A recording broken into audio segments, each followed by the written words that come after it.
আসসালামু আলাইকুম। কুমিল্লাকে যদি বিভাগ হিসাবে ঘোষণা করা হয় তাহলে নোয়াখালীকে রাষ্ট্র হিসাবে ঘোষণা করা হবে। এটা শুধু সময়ের দাবি। নোয়াখালী রাষ্ট্র হওয়ার যোগ্যতা রাখে। কুমিল্লা যদি বিভাগ হওয়ার যোগ্যতা রাখে তাহলে নোয়াখালী রাষ্ট্র হওয়ার জন্য যোগ্যতা রাখে। এটা শুধু সময়ের ব্যাপার। তাই নোয়াখালীকে রাষ্ট্র হিসাবে ঘোষণা করা হোক। সেই রাষ্ট্রর আমি হব প্রধানমন্ত্রী আর আমার বউ হবে রাষ্ট্রপতি।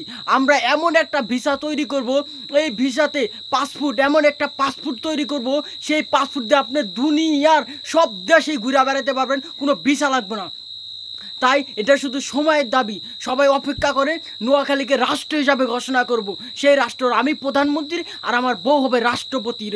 তখন মানুষ চিন্তা করবে, এমন একটা সিচুয়েশন তৈরি করব, মানুষ চিন্তা করবে যদি নোয়াখালীর নাগরিকত্ব পাইতাম, নোয়াখালীর নাগরিকত্ব নিতে পারতাম, জীবনটা সার্থক হয়ে যেত। এই নোয়াখালীকে নিয়ে ট্রোল করো, এই নোয়াখালী নাগরিকত্ব নেওয়ার জন্য তোমরা ছোটাছুটি করবে, হাতে পায়ে ধরবে, কত আফসোস করবে যদি নাগরিকত্ব পাওয়া যায়।